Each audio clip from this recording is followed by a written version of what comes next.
In boxing, the greatest single moment is when one fighter knocks out the other. Time is frozen on many of the classic knockouts in the history of boxing. From the devastating blasts of Jack Johnson, to the Dempsey-Tunney long count, to Sonny Liston's fearsome knockout of Floyd Patterson, to George Foreman's crushing of Joe Frazier, to Mike Tyson's amazing string of lights-out punches. The knockout is in a class by itself as a moment in sports.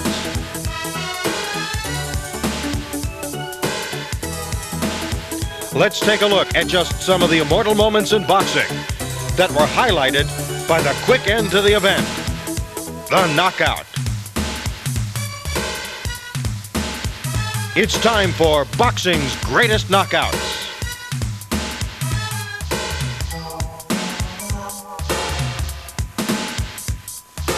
Muhammad Ali, the dazzling Olympic gold medal winning light heavyweight of 1960, captured the world's imagination with his stunning upset of Sonny Liston to win the title in 1964. The speed, the talent, the imagination, and the phenomenal skills of Ali made him a worldwide figure as well as a tremendous heavyweight champion. 3 bouts with Frazier, 2 with Norton, and the legendary rope-a-dope fight with Foreman will forever be remembered as classics.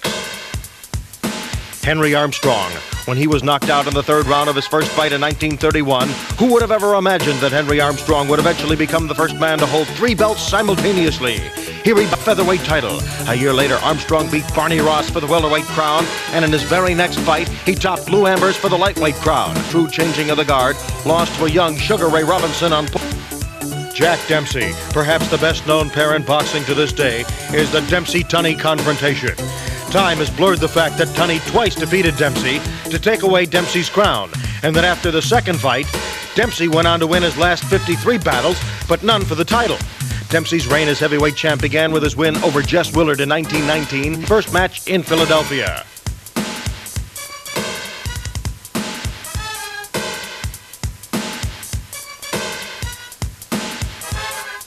Roberto Duran was unfairly labeled with his no-mas loss to career. His remarkable victories and pound-for-pound invincible aura that made him a premier fighter in the 70s and 80s and a budding legend.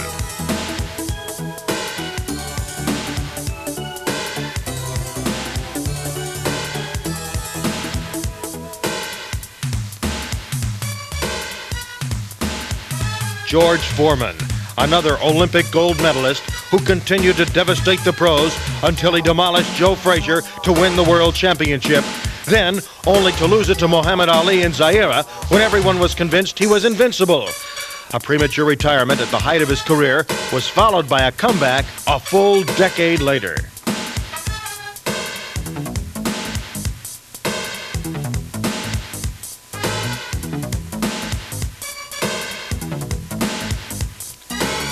Joe Frazier.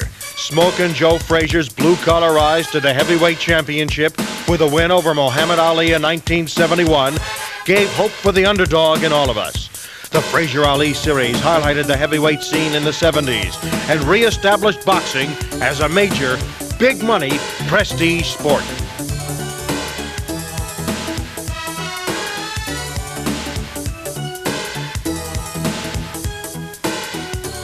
Sugar Ray Leonard. From Olympic fame to title belts in 3 weight classes, Sugar Ray Leonard's classic fights with Tommy Hearns, Roberto Duran, and Marvin Hagler made the middleweight and welterweight classes big money events in the 80s.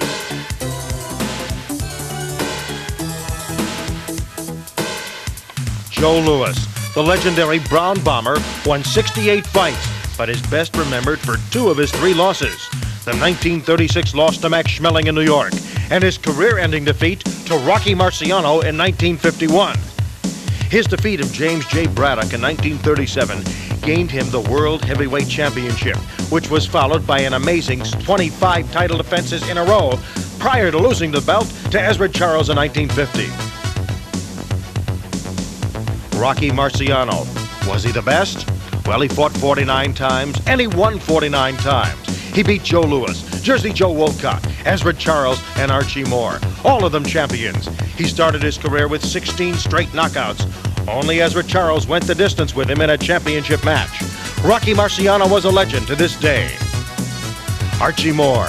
He beat the Poco Kid in 1936 to start his career, and when he beat Mike DiBiase in 1963 to end it, Archie Moore had done it all. An unheard of 27-year career had seen Archie Moore span the boxing world, from Ezra Charles to Rocky Marciano to Floyd Patterson to a young Cassius Clay.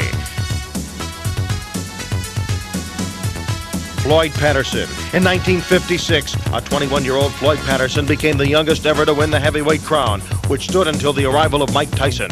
He lost to Ingemar Johansson in 1959, but a year later he made history again by becoming the first ever to regain his crown after losing it. Sonny Liston stopped him in 1962, but Patterson eventually won 55 fights in his career, 40 of them by knockout.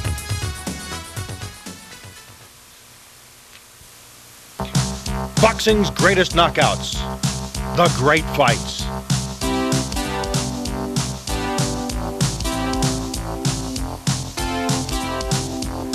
Jack Dempsey was perhaps as much a celebrity as he was a world-class fighter. He overcame 2 defeats at the hands of Gene Tunney and still remained recognized as a classic all-time champ. In this fight in 1920, Dempsey defends his crown against Chicago's Bill Brennan. Now, Brennan outweighs the champ 197 to 188, and the crowd's a little disappointed in Dempsey because he isn't going for the quick knockout. Dempsey in the white trunks is surprised that Brennan is quicker and faster than the mauler from Manassas, Colorado expected. The fight progresses and the crowd becomes more agitated, giving new respect to the challenger. But Dempsey is still Jack Dempsey, and 2 lefts to the body are followed by 2 rights, and Bill Brennan is going to be a knockout victim. He wasn't the first, and certainly wasn't the last fighter to be knocked out by the great Jack Dempsey.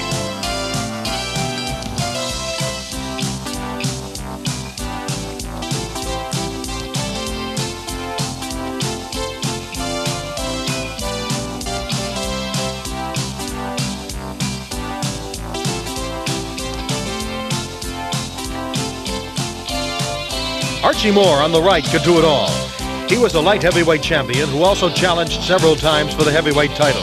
His career spanned from the 30s through the 60s, a feat unmatched in modern boxing. In 1954, light heavyweight champion Archie Moore defended his title against Harold Johnson. It's the 10th round in New York, and curiously, Johnson in the white trunks is ahead on points. Every time things get a little too close, referee Ruby Goldstein steps in to break it up. Now watch a left by Johnson.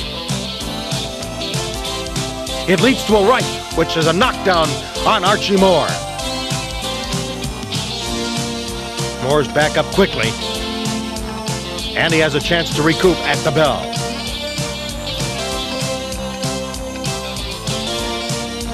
Now it's Moore's turn. A series of combinations. A tie-up by Johnson. And more aggressive action by Archie Moore.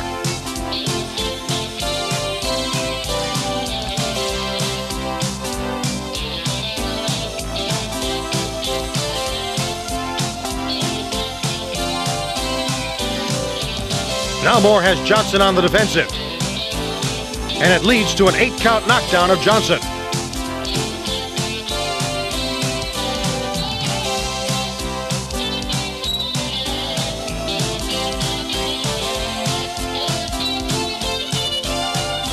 Moore's continued assault leads to a technical knockout 56 seconds into the 14th round.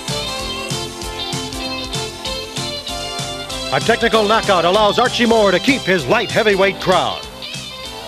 Floyd Patterson won it all at age 21 and became the first ever to regain the championship after having lost it.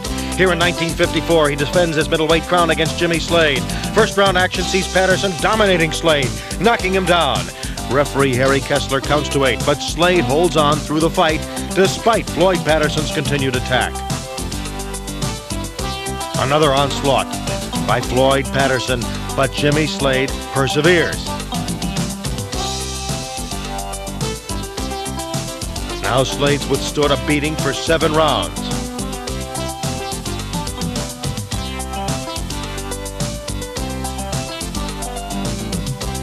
Time after time, Patterson knocks down Slade.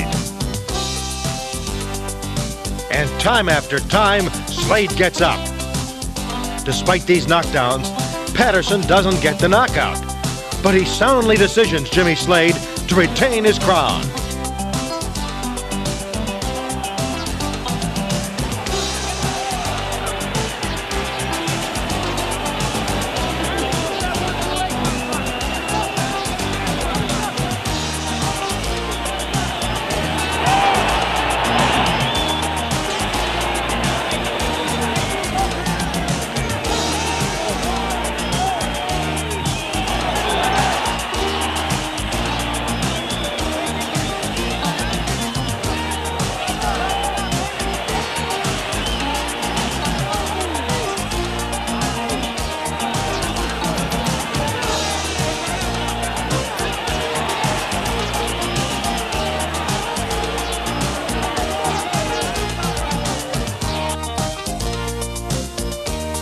Rocky Marciano was an unrelenting, smashing, unfazed bulldog who never backed up and never went down to defeat. Despite all other comparisons, he remains the only undefeated champion. Against Joe Louis in October of 1951, Marciano's the newcomer, while Louis has seen better days. Louis has, however, won 8 straight in his comeback, but this fight is a different story. The ravages of time have left Joe Louis a shell of his former self.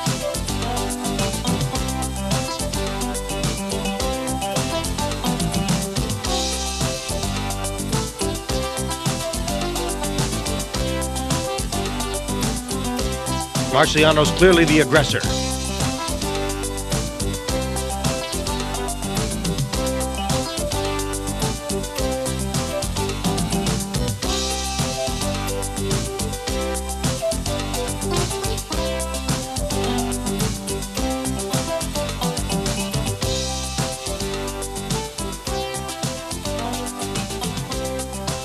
A solid left by Marciano knocks Joe Louis down. He takes the count on one knee as referee Ruby Goldstein counts it off. The Brown Bomber tries to hold on, but Marciano's not to be denied.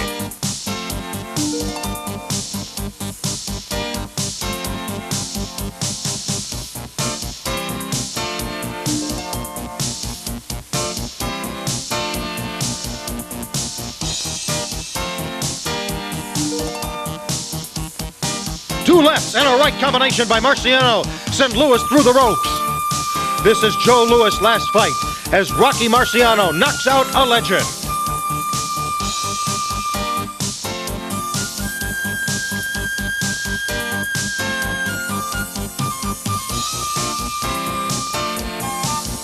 Sugar Ray Robinson, considered by many to be the best pound-for-pound fighter ever, takes on Rocky Graziano and makes him one of his 69 career knockouts.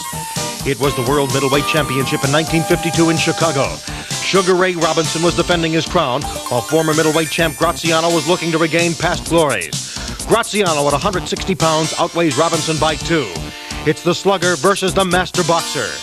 Robinson's skilled combinations repeatedly score. Both men have won their last fights and are lusting after the crown. Graziano is 29, Robinson 32. And here in the third round, Graziano scores a knockdown.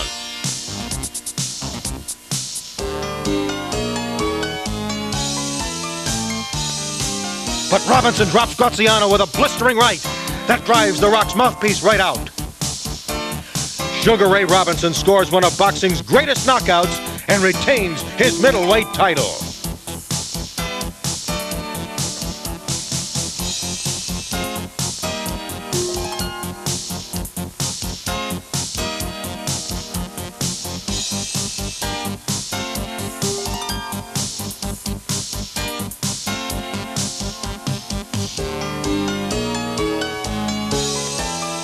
Joe Louis, the Brown Bomber, was considered by many to be the greatest of all time. His skill and fluid movements made him the greatest fighter in the 1940s. The Louis-Schmeling rematch victory still stands as an all-time classic. In this match in 1952, Louis is on the comeback trail against Jim Sunvold, who provided no match for the aging but still potent Louis. Sunvold is driven to the canvas and suffers a savage knockout at the hands of the Brown Bomber.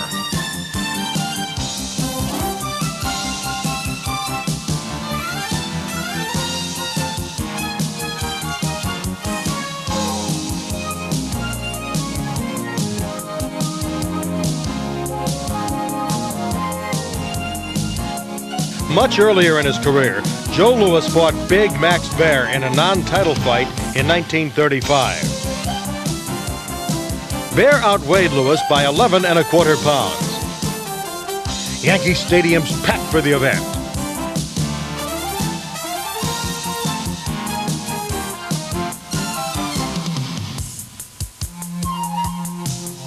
Both fighters feel each other out early in the bout.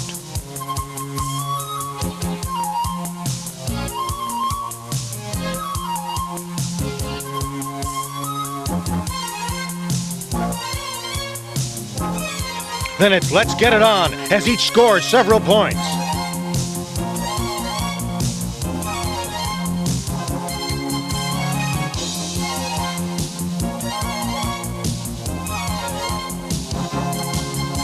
Baer seems to run out of endurance a little quicker than Louis, and Louis backs him into the corner. Louis has a relentless style that wears the big man down.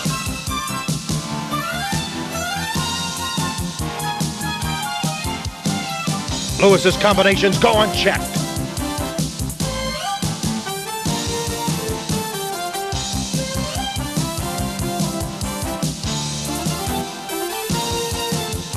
With his relentless style, Joe Louis keeps up the onslaught, although Baer can always come back with a potent, strong punch.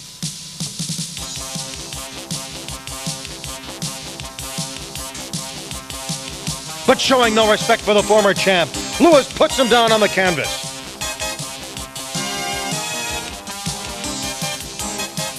Baer gets up. Louis continues, and down he goes again.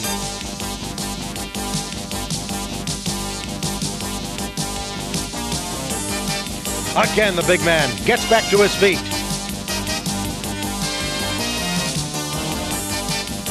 Louis continues to bore in.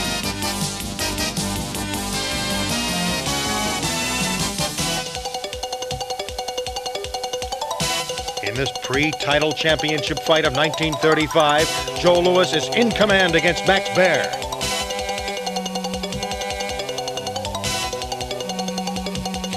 He backs Baer into the corner again.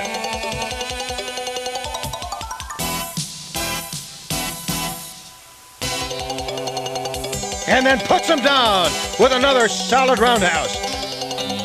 Joe Louis knocks out Max Baer, one of his many heavyweight knockout victims.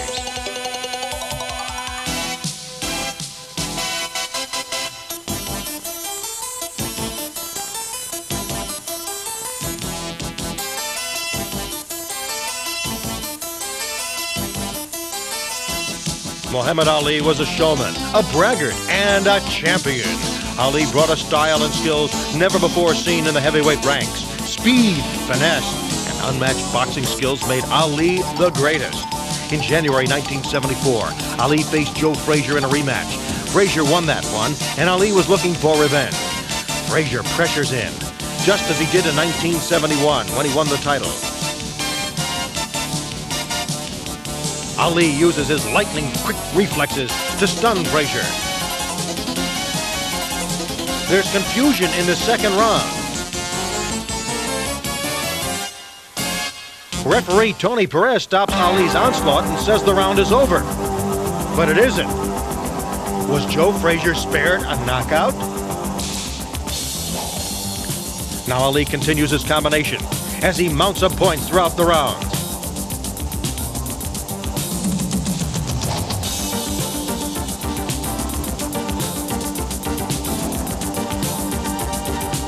Ali's in full control at this point.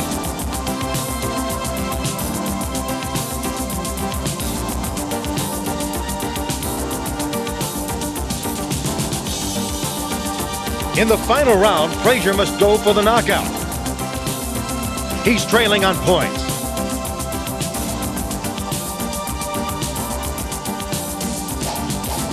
As he did so many times, when Ali needed to hold off an opponent, he'd literally hold him off, getting him in a clinch, tying him up, frustrating him.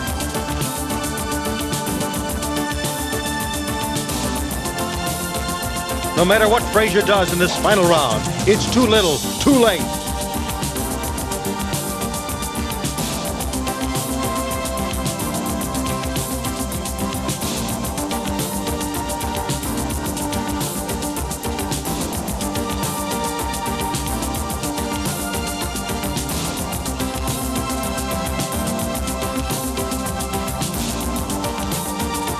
With fluid ease, Ali continues to hold off the raging Frazier.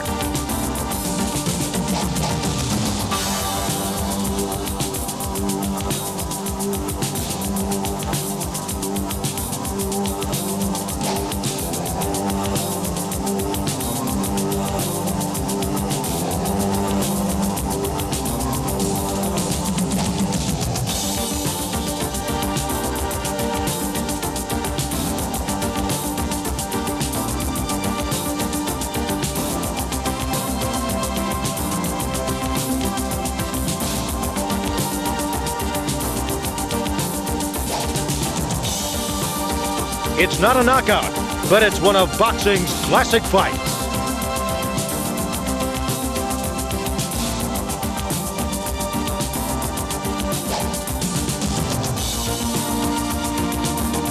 George Foreman preceded Mike Tyson as the prototype young stallion who smashed his way through all foes to win the crown in most convincing fashion. Foreman virtually demolished all who stood in his way. That is, until the unbelievable rope-a-dope moves that Muhammad Ali used on him in Zaire. In Jamaica, right here in this fight, Foreman battles Smokin' Joe Frazier. Frazier himself is quite a knockout artist. Foreman dominates, though, as Joe Frazier rarely starts out strong. Taller and with a longer reach, Foreman keeps the stalking Frazier at bay.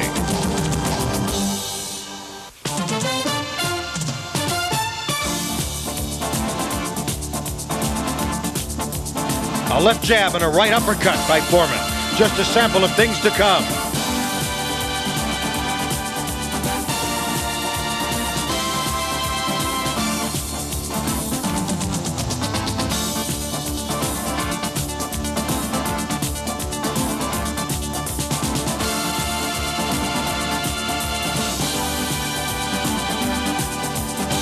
Foreman using his longer reach and height advantage.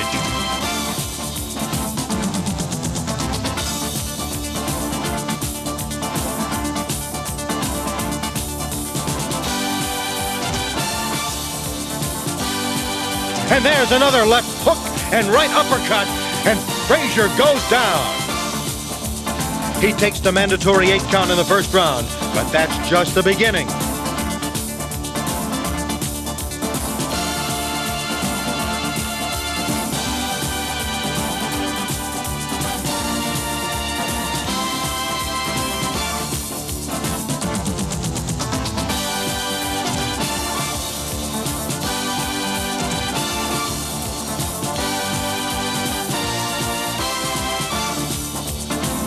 Down he goes again for the second time in the first round.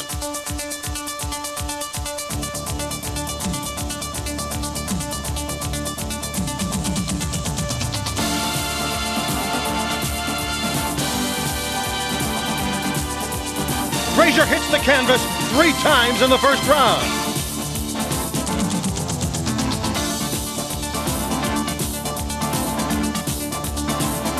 But that's just a sample of what's to come. In the second round, more of the same.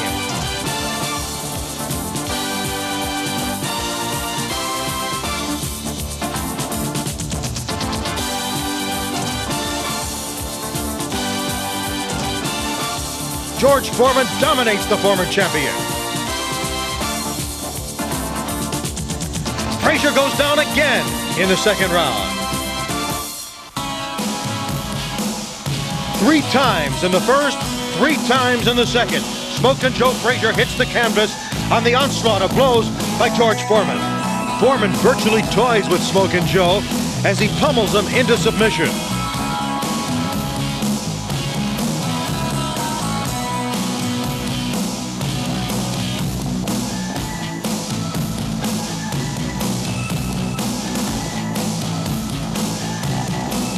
It's all George Foreman as he gets Frazier with a TKO in the second round.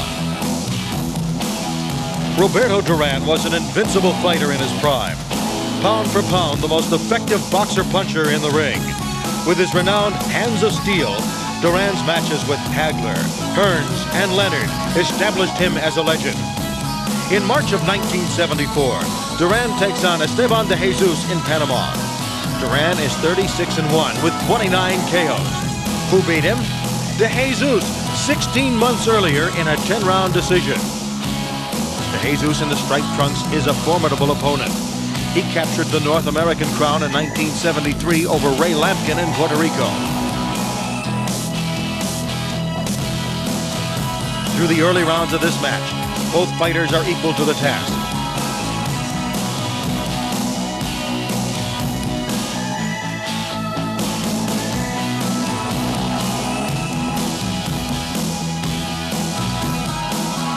Duran shows good defensive skills as he slips some of De Jesus' punches, as well as landing some good combinations. In the 7th round, those combinations for De Jesus. De Jesus gets up at 5. Though he was stunned, Duran can't finish him off, and De Jesus rebounds.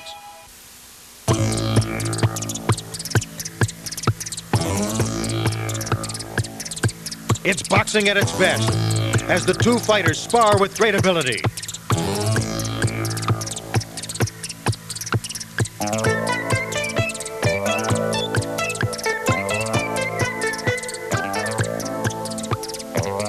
De Jesus battles on gamely.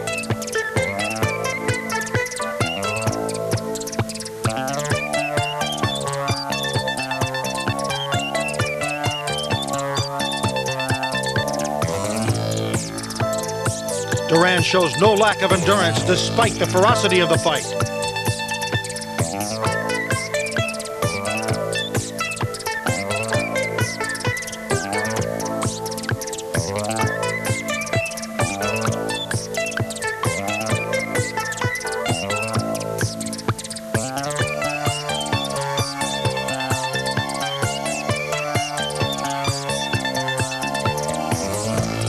Duran clearly the aggressor, and a series of left to the heads in round 11 knocks down De Jesus and knocks him out. That's it. Roberto Duran retains his crown.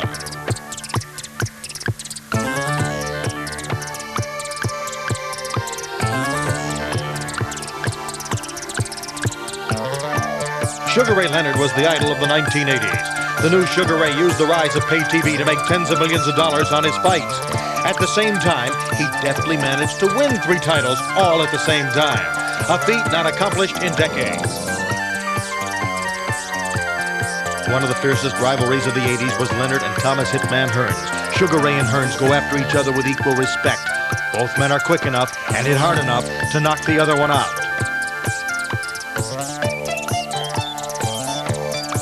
But by the 14th round of this match, it's Leonard who's stalking his prey.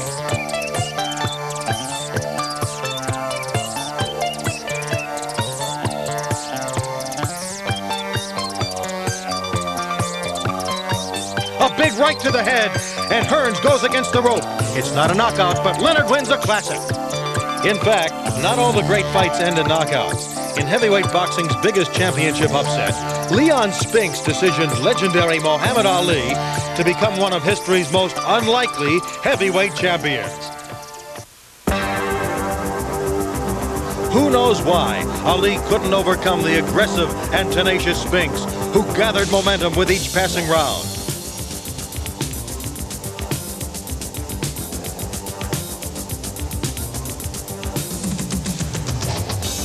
Ali was sluggish, while Spinks was slugging. Ali looked soft and not in top shape. The fight was on national television, on the network for free in prime time, and Spinks put on a show.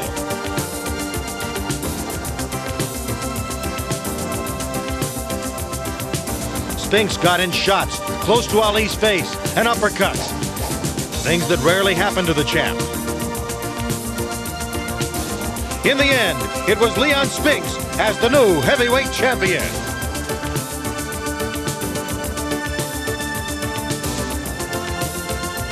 Rocky Marciano knocked out a good share of his victims, and one of them was Roland Lestraza. Lestraza was a good fighter, but he was no match for Rocky Marciano in his prime. Marciano was unrelenting. He bore in repeatedly and smashed Lestraza.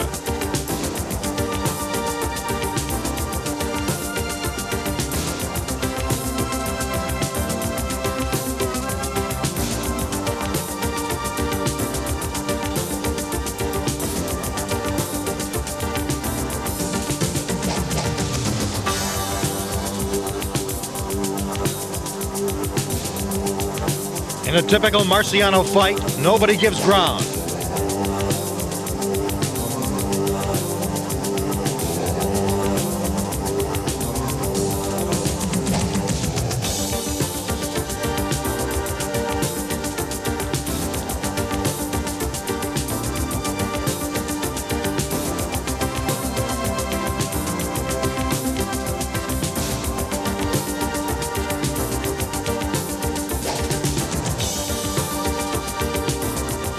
Finally, The Rock connects. A strong right to the head, and gone is his opponent through the ropes. Rocky Graziano was the middleweight champion of the world in 1947 and 48. That's Graziano on the right, and despite problems with the Army, he had a meteoric rise in boxing that was capped with his classic match with Tony Zale in 1946. Here in 1953, he battles Al Burton in a Pabst Blue Ribbon television fight. Although The Rock was on the downside of his career, he still had enough to knock Burton down before a powerful knockout punch ended the fight, giving The Rock another victory.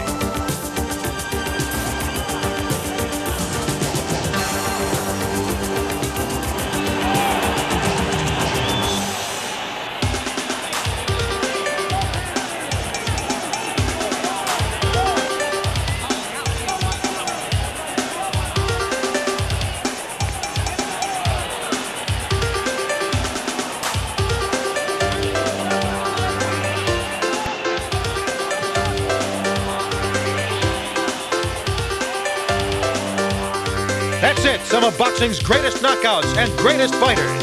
I'm Steve Grad, hoping you enjoyed this trip down boxing's memory lane.